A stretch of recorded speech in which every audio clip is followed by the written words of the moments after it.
Good evening, ladies and gentlemen. Welcome to this evening's session, just to talk about the idea of tuition, not presentation. My name is Robert Wood. I am part of the teaching faculty here at LSBF in London, and over the last couple of years we've been attempting to develop a more innovative way for examination preparations of sorts.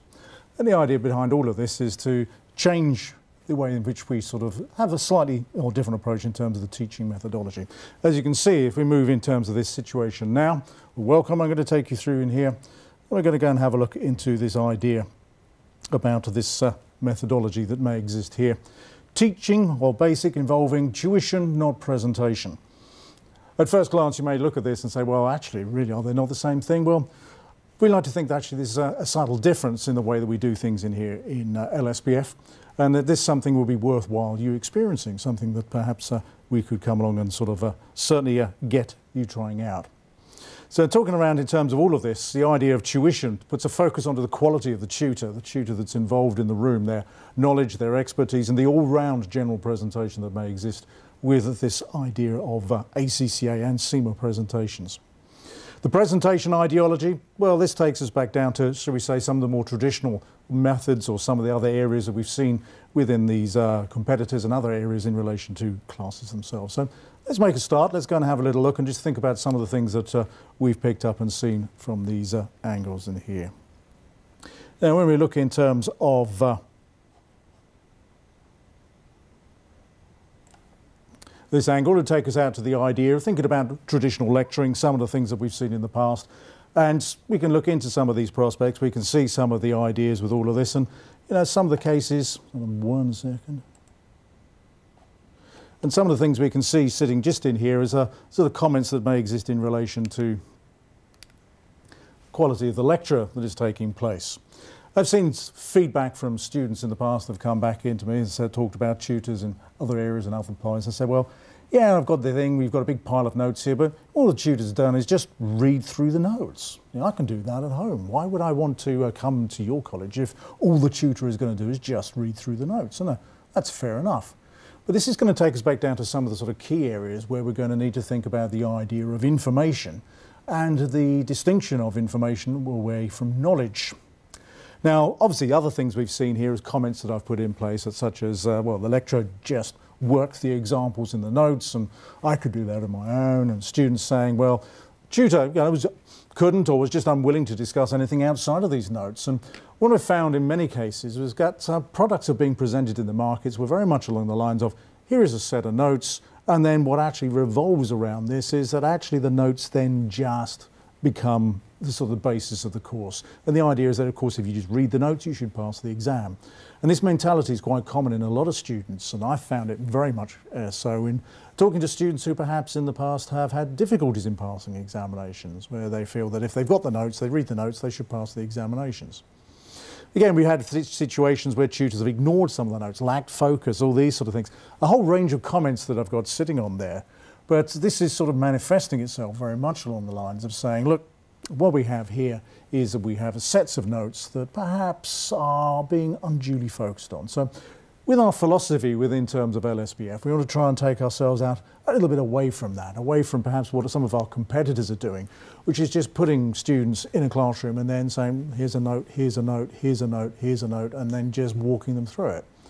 We want to try and put something into a place here where we can put a tutor in front of you who, if you want to ask something a little bit beyond what's in the notes, if you want to ask something that's a little bit outside the scope of the course, if you want to ask something that may be relating to other subjects, that actually what you will have is a tutor in the room who will be able to respond to this for you, a tutor who perhaps can give you an opinion.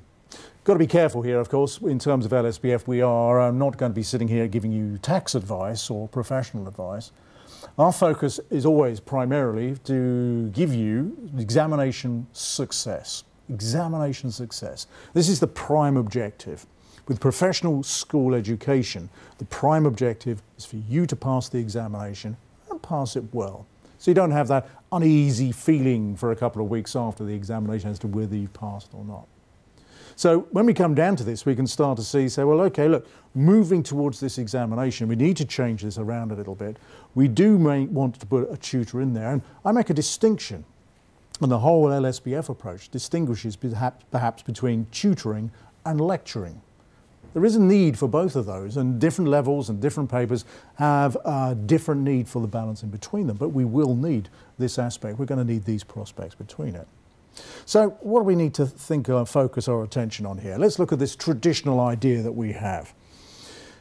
The traditional idea when I was at college was, here you are, here's loads of books, loads of information that's presented there, go away and read them and we'll test you on your ability to remember this information that's provided in these books and notes and manuals and all that sort of stuff. And if you look back about 40 years ago, then many of these examinations were indeed manuals with information included within them, and the examinations would ask you to regurgitate that information. Yeah, that's fine. But professional exams have moved on. Employers are looking for different things. They're not just looking for staff who can sit there and regurgitate information. So by our whole means, we have this idea sitting here with the prospect of these books. But don't lose sight of the fact that the books provide you with information. They take you straight out to information. Now, information is data combined to give meaning. That's all it is, lots of little facts. So, for example, if we were doing P3, we could sit down here and we could say, SWOT. This stands for strengths, weakness, opportunity and threat. It's a tool that's used to position audit a company to understand perhaps the basis of its strategic options in the future. Now, that is pure information. But let's be clear. What you're not going to find is examiners coming up to you and saying, what does SWOT stand for? When do you use it? In fact, they would perhaps not say that at all, especially on the P3 exam, where perhaps they would expect you to identify when it would be used, but perhaps the most important thing was to actually get you to use it, get you to do it. One of the alarming things, if I could take the P3 examination itself, the P3 exam that just went by in June of this year, 2014, in part A of the examination, the P3 examiner invited candidates to actually perform a SWOT analysis on the 2 or 3 pages of material that existed in the examination question. What proved to be a complete disaster for many students was they really just didn't really answer the question. They just sat down and they told us what SWOT stood for, and some of the pages went on, and they just didn't answer the question. They knew what SWOT stood for, but they didn't know what they were doing with it. By the way, it's a data collection device that allows the analytical team to try and decide perhaps the best course of action for a business. But it's a classic example. You know, in a classroom we can tell you what SWOT stands for, but you know, we need to go a little bit further, and as professional examinations develop, so the preparation of students and the preparation of tutors and lecturers will need to develop as well. In this case, we're saying, well, information, yep, you need the information, but guys, examination success, do you get examination success with this? Unlikely. If you're just simply regurgitating it, you're not going anywhere. As I said to you on the slide here, professional exams aren't tests of the information reproduction. It has evolved over the last 25 years or so, and this is something, of course, that requires the evolution elsewhere. But traditional products in the marketplace, well, from some other colleges are, here's a big pile of material, and they give you their idea that if you just go away and look at this material and read this material and learn this material, that you would have success in the examination. Again, I have numerous instances of candidates who have submitted mock exams for marking, and very clearly they have done some reading, they have learned some information, they have all the data there, they know what the BCG model is, they know how to apply it, or they know how IFRS 3 affects the consolidation of group financial statements. They know about it, but the question then slightly asks them something a different way, and all of a sudden they can't deal with it. And that's something that's missing from what I think many colleges' approaches at the moment. It's total focus into the areas of perhaps things that might need to evolve from this. So if we were going to come down to this idea of evolutions, or go to the area for examination success, let's just take it down. If we were going to go to this idea of examination success, let's just have a little look at it. What exactly do we need to have examination success? Well, let's try and move this around a little bit and have a think about perhaps what it would actually take into position. To pass a CIMA or an ACCA examination question, yes, they are different professional bodies, but they still have the ideas behind it. The candidate is going to need to develop an ability to answer the question that has been set. One of the significant reasons for candidates failing examination questions is they answer a question that they think has been set, or perhaps that they desire has been set, or perhaps it's very evident as well when you look at some of the scripts that are submitted that in fact they have this piece of information and come what may, they are going to deliver it into the question.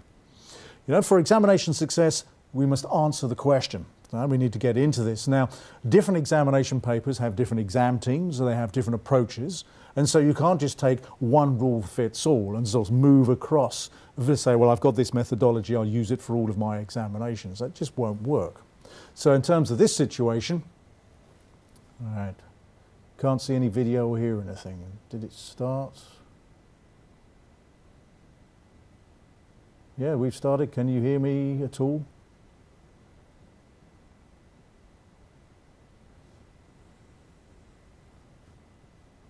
Okay, try changing your browser, refresh your page.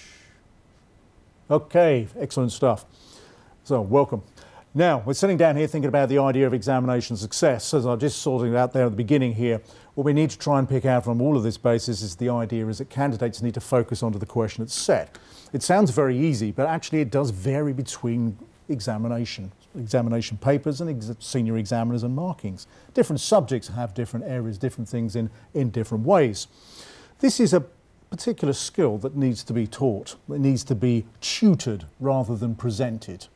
So I would need to show you how to prepare for maybe P3's examination and to show you some of the peculiarities and some things you need to be careful of because the examination questions are not immediately apparent and that clear as they would stand. At the same time, we also need to work on the fact that, of course, all professional examinations are under considerable time constraint. So if you did have a couple of hours, you could write an absolutely fantastic answer, structure it as if you were writing a university paper, do all sorts of wonderful things and show off all sorts of information that you have at your disposal. The only problem is you may only have 40 minutes to actually demonstrate what you need in that examination paper. So these textbooks and reading in terms of just notes on their own are really not going to be enough. You need to make use and harness the expertise that would exist from a focused tutor who knows the subject, who knows the material, and more importantly knows how the material is exactly examined. It's time allowed, etc. This doing the examination questions, the time can be the one that's actually quite a sort of traumatic basis. Now the other bit I'll put down here, of course, if you are going to be using and looking for examination success, you need to look at the fact that when they ask you a question, you don't have to get it all right. Usually some parts of the question are going to be a lot easier than others, and that's a much better way of looking at it.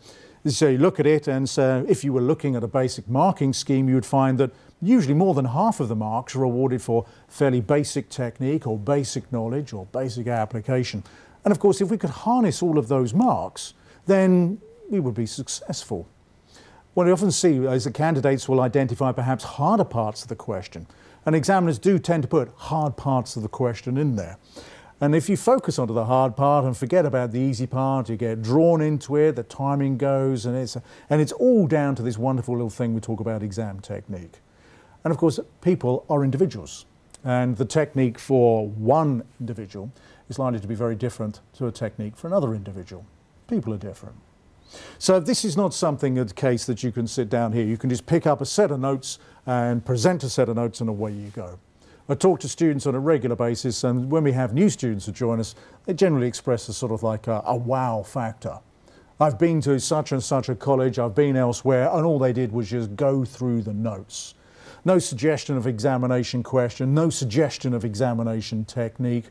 And others have mentioned the fact that they've gone to the colleges here and they've just been shown a CIMA or an ACCA solution and say, well, that's the answer. But then you look at some of these solutions. You know, if you look at the ACCA solutions, it's going to be physically impossible to produce some of those solutions in the time frame of an examination.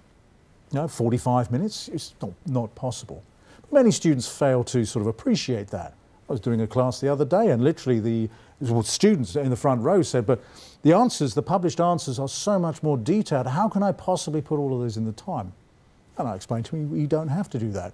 The ACCA solutions are, of course, there to guide you rather than anything else. They're just there to sort of help you along that particular way.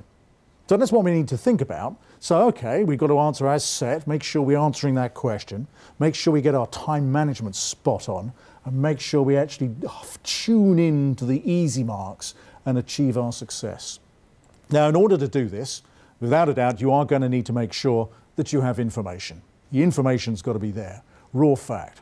So, for example, if you are going to be consolidating a foreign subsidiary, you are going to need to know the rules that exist for consolidating foreign subsidiary financial statements. If you are going to be using the sort of closing rate approach, then you would need to know the closing rate methods, how to identify them, what rate you should use for purchase goodwill. This is all information which at the early part of your studies you can pick up, you can identify. And of course, if you are preparing for examination success, then you do need to make sure that that information is put across to you.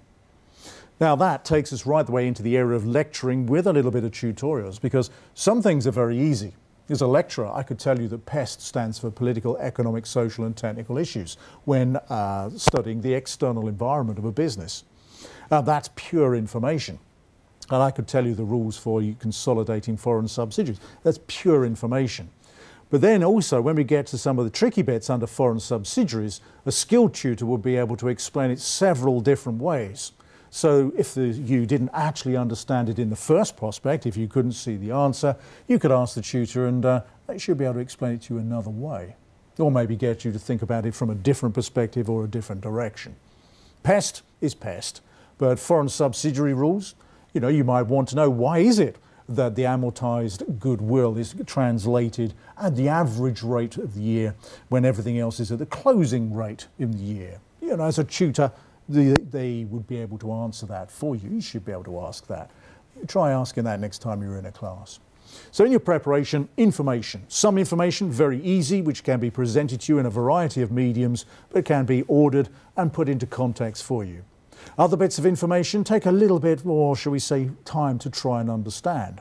If you're getting your mind around F9, or even moving, if you've done that and moving towards the advanced aspects of F4 or even P2, then there's a lot of stuff there that you're going to need to focus on, get attention on, ask your lecturer for some help. And this is the whole point. I don't quite understand there. Do I need to actually have this knowledge in there? And of course, the answer is yes, otherwise we wouldn't be showing it to you. But from the information side, we then also, and this is something that tuition not presentation really deals with, is we need to take you over to the ability, as you go further into your studies, into the point about application. As you go further through your professional studies, it becomes less about knowledge retention and more about application. The knowledge, or the information rather, on P3, for example, is very easy to grasp. There's nothing particularly hectic about it. But P3 does rather involve a significant amount of application. And this is something that isn't taught and cannot be taught in notes. It needs to be taught face to face, eyeball to eyeball, tutor to student, student feedback, questions, etc. And I would explain some or make some suggestions to you. You try it. I advise you how you maybe fine-tune it to meet your individual needs. And that's the thing about application. This is what tuition's all about. You know, you can read about learning to drive. You can sit down and learn the highway code. And you know, if you're going to have a driving test, you know they're going to ask you lots of questions about the highway code. And in that respect, we will be taking information, and that's absolutely fine. But as you know, with the driving test, what they will then do is they will put you in a car and take you out onto the road and assess your application ability. And if all you have done is actually sit down and read the book about the highway code and how to drive a car, if you've read that and somebody's talked to you about how to drive a car or given you a set of notes about how to drive a car, absolutely fantastic. But most of you will know that the first time you sit in a car and are confronted by the reality of these 3 pedals on the bottom of the floor and all the other things is that actually it takes a little bit of time just to take what you have in terms of information and to put it into practice. And that's the thing about preparations for professional examinations. Too many of our competitors are just sitting there giving you information. Here's information, here's information. But of course, this application ability comes in a variety of ways. Now, what can we do with this? How do we go about getting applications or moving into that direction? Many people talk about it as exam technique. And you'll find some colleges will have tuition courses, revision courses, and some lecturers will then say, this is the I give you information, but you don't see an examination question, you don't hear about examination technique until you go on to their revision course. We still have tuition and revision courses, but we still don't wait now for revision before you see an examination question.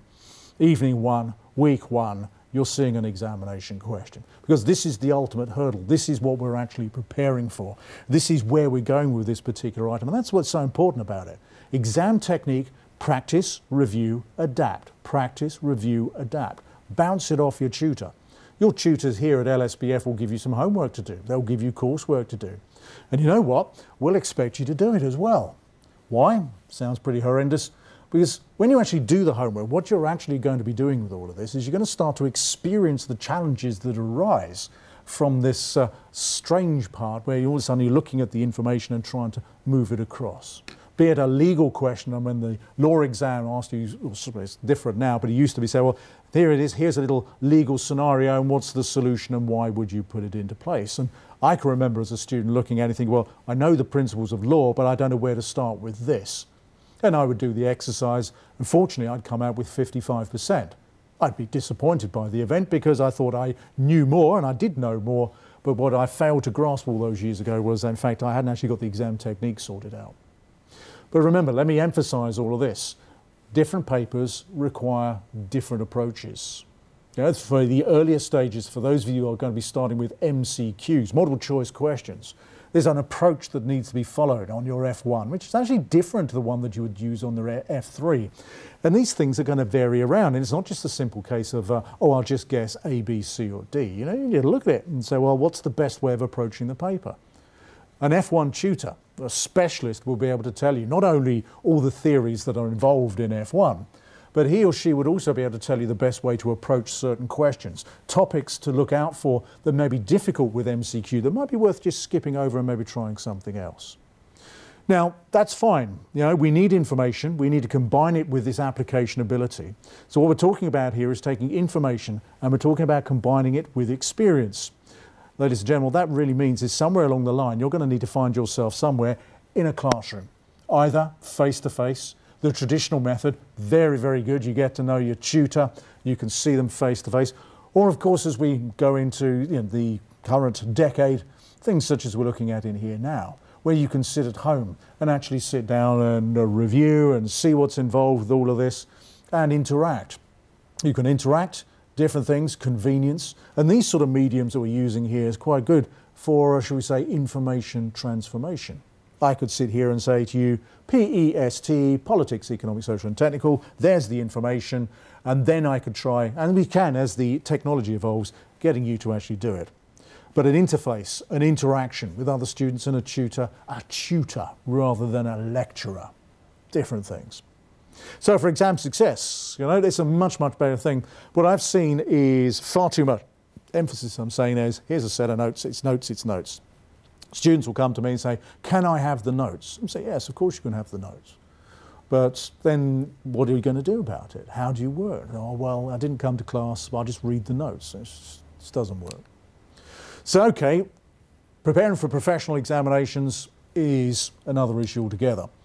Traditionally, you'll find many of our players in the marketplace at the moment is that you'll go to a college and they'll give you a nice bound, looks very good material, manuals, very good, everything looks very good. They'll put it in a nice folder, you know, what we call the tangible representation of product. It's absolutely fantastic, and you'll go into a nice room, and what will happen is a tutor will come in there and present the notes. And I would call that presentation, just walking you through the notes, highlighting some points, using the worked examples that were sitting there. And of course, if one or two of the students are looking a bit confused, they can't vary because they have to stick to the notes. They can't introduce their own questions, they can't speed it up, slow it down, they can't introduce extra questions if you've got a bit more time in the class. If the group are getting it first time, then you can put more exercises in. Or of course, there's the other side of it, where examinations vary, and with examinations looming for us, they're going to be here very soon, one every 13 weeks, then that means, of course, notes are going to need to be up to date. Of course, it's a ludicrous state of affairs. The notes then drive the course, the tutor supports it. You can do this online, you don't need to have a tutor there. The tutor becomes a lecturer, and more importantly, a presenter. You can do that at home. We at LSBF like to take a better view of this. We like to say the situation is that we actually go out and we bring online here much better things than that. We aim to bring in top tutors, people who know their stuff, people who have been doing this for quite some time. And we blend the team with youngsters as well, people who've been qualified for a couple of years, who have exceptional ability on the academic front, exceptional presence in front of a classroom, and we develop them out. And this is the sort of thing that you'll find in terms of LSBF. Our driver, our unique selling proposition are our lecturers. You'll know who will teach you in terms of your tutor teams and that. And these tutors, certainly the situation will be experienced, qualified, and they will give you the best option. They can answer your questions as they arise. They can do a variety of things with that. So that's a subtle difference with this. You know, traditional ones, here's a set of notes, the tutor takes you through the notes. And more importantly, we think with tuition, not presentation, is that the tutor is your coach, your trainer, somebody you need to interact with that can help you move in that direction. When I'm working with people who've failed P3 on numerous times, I become their coach. I always say to them, don't call me a teacher, don't call me a trainer, I'm a coach. All right, let's get down to it, let's sort it out. Let's show me and write this sentence. All right, so, you know, try it all out from there. That's the essence of where we go with all of this. So, what does this, or how does this manifest itself by taking it out to consider in terms of LSBF tutors? What can we see with in terms of our LSBF tutors? Now, different to my colleagues in other colleges, that in our teaching teams here, a tutor tends to be a subject expert in maybe one or possibly two areas. For example, our tax tutors, all they do is tax. They just do tax. You might find that we have some financial reporting tutors who do strategy. For example, I have two subjects, but there again, I've been doing this for quite some time. Generally speaking, the management accounting tutor will teach management accounting. We're not going to have them teaching law or in technology or financial management. And if we have a financial reporting tutor, they will tend to concentrate on financial reporting, maybe moving from F7 up to P2, maybe even starting out with F3. But it's a sort of continual basis that runs with it. It'll allow the tutors, allow the students to follow their tutors through to get used to the sort of particular ideas and characteristics of it. So, talking to some of my colleagues in other colleges, you know, they have to be experts in 6, 7, 8 subjects. And of course, if you're that, or spread that thinly, it doesn't take too long before you start to miss out on some of the key bits. We tend to focus specialisation. Gives us benefit in the classroom. You know, from time to time, we can take a CIMA question, develop it, and adapt it and turn it into an ACCA question for use in the classroom. But the tutor would need to know how to adapt it, and vice versa. It can go in the opposite direction. I've seen other people do just exactly the same or similar approach to that, but then they don't bother adapting the question. Make no mistake, ladies and gentlemen, a CIMA question is great for CIMA, and an ACCA question is great for ACCA, but to swap them, you're going to need to adjust them. So for us, at LSBF, we've got experts. We focus, all we think about. We usually restrict them to 3 examination papers. So in that respect, I'm going to say usually, you'll find most of the team, or the tutor team here, will be having maybe 2 subjects. So for me, for example, sitting down in here, I will teach 2 ACCA subjects, and a CIMA subject, and I'll be sitting down there and I'll just move them around there, so 3 papers. Occasionally I might go up to 4 papers, you know, sit down there, but generally 3 papers. The, shall we say, other tutors will be sitting down there, but it's sticking to it. So you're not constantly swapping your hat thinking about it. And of course, if you specialise in just 3 examination papers across 2 subject areas, you start to understand what the examination's about, the, shall we say, subtle differences that exist with each of it. And this is what tuition is all about. You know, for me, if I teach SWOT analysis on P3, I teach it very differently on a CIMA paper because the exams are different, the examiners are different, the challenges are different. It's different, even though it's the same bit of information. And the only way I can do all of that is I spend most of my day thinking about strategic management. What else do I need for you to understand? Our tutors are recruited for their experience. They go through a fairly traumatic selection procedure. So they are looked at and they're constantly reviewed. This is the central part of our whole driving force here. And if the tutor's not up to it, then their employment ceases. This doesn't happen very often. We put in a strong training procedure and a fairly, shall we say, selective procedure when we're actually recruiting. So experienced tutors, not just their experience in the classroom, but their experience in the real world. Many of our tutor team consult externally. And so not only are they teaching, for example, taxation, they are actually practicing taxation. So this, for example, here, this is something that you can pick out. As I understand, other colleges are very, shall we say, restrictive on that. They want the exclusive use of their tutor side for it. Our tutor teams, when we have a subject group, we might have 2 or 3 tutors sitting in position at one place. For example, on the F7 team, we have a tutor team of 3 people, and they're constantly talking to each other, thinking about writing questions, how it arranges, what the examiner's about. You know, and discussions can sort of evolve as to perhaps what the exam was trying to do, where it was trying to go, maybe how we perhaps should change the way we teach it, or maybe even write new material. Many of these tutor teams as well, of course, are examinations markers. They've experienced in the past. They know what it is like on the other side of it. Some are ex-examiners. Obviously, they can't be examiners and teach, but some are ex-examiners. And, you know, all this information can be very useful as you're bringing in this idea about information behind it.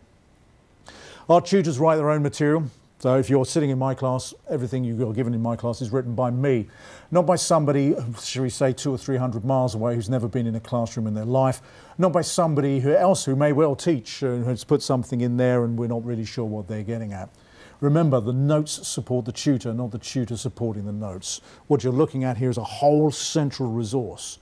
Right? So it's saying, you're here, you want to try and pass an examination, I'm a resource, let's see what we can do. Let's get a win-win situation. Win because you're going to pass, win because for me in terms of this and my colleagues as well, right, you get past, that improves our performance measures. It's very satisfying when you guys pass. But of course, we're writing our own material. We write our material to fit our tutor's style. The material fits the style. In other colleges, you'll find material written by other people, which of course doesn't suit the style at all, and therefore the tutor is trying to adjust their approach to fit in with material written by somebody else, and it's poor. They write their own material. Don't overlook that. You can then question them about it. We write our own mock examinations as well. They're not farmed out to external users on these cases. Excuse me 1 minute. The online tutors and classroom tutors the same? In most cases, yes, they are. You know, so the online tutors, if you're talking about this ARF, the online tutors in this case, yeah, absolutely. So we have the live online product. If you're looking at a team of 2 or 3 people, now obviously you can't have all the 2 or 3 people doing tax in the position at the same time, but yes, it's the same crew. So the online tutors, the people who will be doing the live online, will be the people who are in their classrooms. There's no difference in that, apart from the fact that one you'll be talking to students, the other one you're talking to a camera. I hope that answers your question. If you've got any other ones, please put it up there. It'll pop up on the screen. I'll be happy to sort it out. So we write our mock exams. As we go through the term, whether you're online, sitting down on there, or indeed whether you're sitting in the position of a classroom, tutors got the whole time thinking in their mind, what's going on with the past exam? Where are we going in the future? What do I think might be coming up? How does it work? We don't know what's coming up. Despite what you hear from various sources and things, we don't know anything about that. We can speculate. But if you've been in the industry for a while, after a while, you can start to spot certain trends. You can start to appreciate how an examination is developing and where it's going. So you can start to write your mock examinations. And don't underestimate this at all. This is a skill that takes several years. This is what a good tutor can do. Can look and start to emulate the examiner's style. When I write examination questions for P3, I try to write them, and I think I'm pretty good at it, in the examiner's style.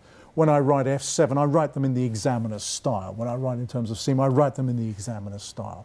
And that really is something that's important. So these mock examinations are not just bought from somewhere and just knocked out. These are proper examinations themselves.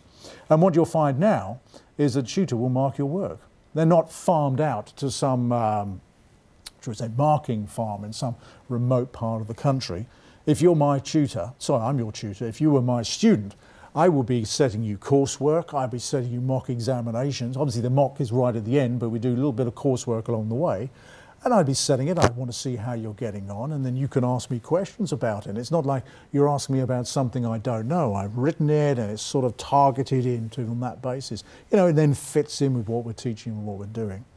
So let's look at what we're developing here. We're looking and talking about a concentrated team. And I firmly believe that this college, as opposed to any of the other ones that are sitting around in here, and I've been worked with lots, certainly some of them a lot over the years, they have a different sort of approach. You know, we have a different approach. It's a tutor-driven. The tutor is the resource. The tutor is the skill. They mark their work. What else? Well, we're available to consult. This is the point in terms of this. You can walk up to any of our tutors at any time during the day in their college and they'll probably answer your question. If they're a bit busy, they might make an appointment and they'll see you after class, maybe a little bit later at it, but it can be done. Online, of course, what we try to do is answer your queries within 24 hours. When you ask an academic query, it'll go through the academic helpline. It says ask the tutor, and it'll zap right the way through. So one email goes to the tutor and the other one goes to the monitor. So we know the question is in place, and if it's an easy question, well, you'll certainly get an answer back very, very quickly. We aim to answer within 24 hours. If it's a more detailed question, and please, you know, if you spend 24 hours, if you spend an hour and a half, shall we say, writing an email question, it's going to probably take us an hour and a half to respond to it. So we've got to try and understand what it is. So it's much, much better to have lots of short questions and you can get quick response. But we do aim to be back with you within 24 hours. That's the latest. Obviously, if we're actually sitting out at our PCs when you drop the question in, then you'll get an answer right the way back. But they're available to you. Tutors are not designed to be aloof. We work our base here as the sort of central resource that you can actually refer to. You know, you can talk to us in there. So, what do we do? Where do we go with all of this? Well, I would see this in terms of looking at the overall approach in the preparation for your examinations as two things. As you can see on the bottom here on the slide, I've said to you here that we need to consider the ideas in relation to lecturing and tutoring. And this is the whole point, in that these things are different. Lecturing is all about, say, me conveying information to you. I can pass data to you, I can pass the data, explain the data, and therefore we can combine the data to give meaning, which creates this thing called information. Information aids a decision. Information enables you to undertake a task. It doesn't necessarily enable you to undertake a task successfully, hence the driving lesson or driving test analogy early on. But in your preparation for your exams, ladies and gentlemen, you will need some lecturing. That will put it across. And we can do this online, we can do it in a classroom. There's a whole basis by which this can happen. It's information provision. But information is not enough for success. In many cases, what you'll need to do is combine information with experience. And this is where we come over here, onto the tutoring side. On the tutoring side of all of this, tutors can use their experience and get you to experience the challenges that are taking place, so that these two boxes that you've got here can in fact combine together to allow you to move forward to that examination success that you want. A little bit of combinations. As you go higher up the ACCA and CIMA, what you actually tend to find is that the lower levels is more lecturing and less tutoring, because it's perhaps predominantly just pure numbers. But as you go to a higher level, it becomes less sort of factual based and more, shall we say, technique based. But there's a blend between the two of them. That's the starting point. So what else do we need to think about? That's you sitting there with your pass sitting at the top, but lecturing and tutoring on their own are not enough. And as I said to you here, you know, sitting here and supporting the lecturing and the tutoring team in the same areas are the ideas in relation to material, be it online material, and you can put it onto your iPads, or whether you prefer hard copy. Whatever that material happens to be, it needs to be short and sharp and to the point. The days are gone where you need 600-700 pages of books to read and put in position there. But the whole approach in terms of LSBF itself is to focus onto the quality of material. It's an area that we're constantly developing. It's an area that really definitely I want to try and get tutor teams to enhance and look for. And of course, in this age, please don't lose sight of the fact of technology itself, when we can start to enable you to experience some of these issues. You know, very soon you're going to be able to perhaps interact with examination questions online. So the tutor, as I'm now, perhaps in the left-hand corner, down in the corner of your presentation, sitting down there, I could be talking you through a question, you can type in a sentence, and I can comment on your sentence as you're going there. So as you're writing the answer, what you could actually find is that, you know what, the tutor's there advising as you go. Remember, practice gives experience. Experience combined with information gives you this thing called knowledge. Knowledge is a basis for something called competitive advantage, but we won't get drawn into that. If you have knowledge, you can pass your ACCA examination.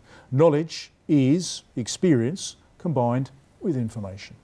And that's what the LSBF approach is all about. But ladies and gentlemen, in order to make this work, we have to put a central resource in, an experienced resource that knows what they're doing. So they can write material, so they can lecture, so they can tutor, and so they can enhance, develop and utilize technology in a way that all that fits in with you to help you succeed in your examination as it stands. Now, in relation to all of this, what we can see now, put it in terms back up in here. I'll just take you back up, and what we can see in relation to our circumstance now. I've just hopefully taken you through the idea of what tuition rather than presentation is all about.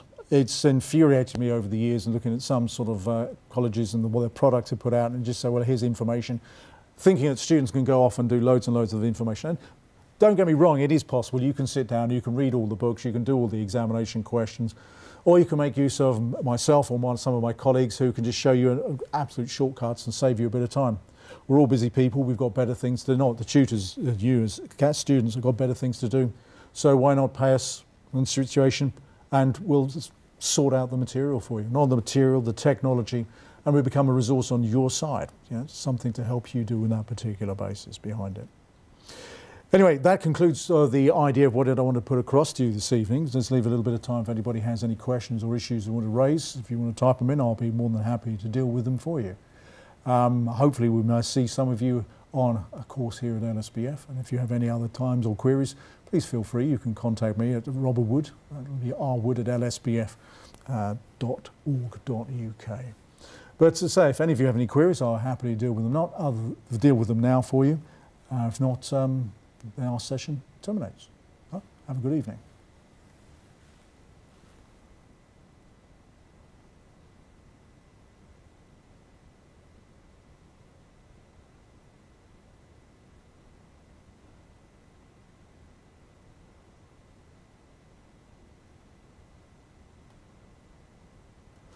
Okay, there don't appear to be any questions, so at this stage in here, what we're going to do is close the session.